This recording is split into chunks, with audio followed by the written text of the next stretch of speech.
அனைவருக்கும் வணக்கம். நமக்கு மொத்தமாக 5 உடல்கள் இருக்கிறது.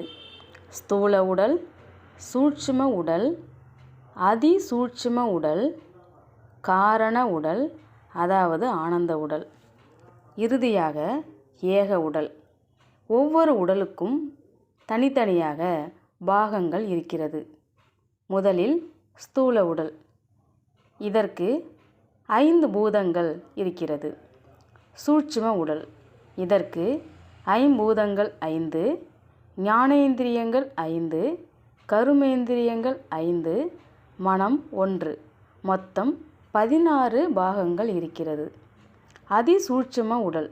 இதற்கு மேலே சொன்ன 16, அதனுடன் புத்தி, சித்தம், அகங்காரம் ஆகியவை இருக்கிறது. எனவே மொத்தமாக 19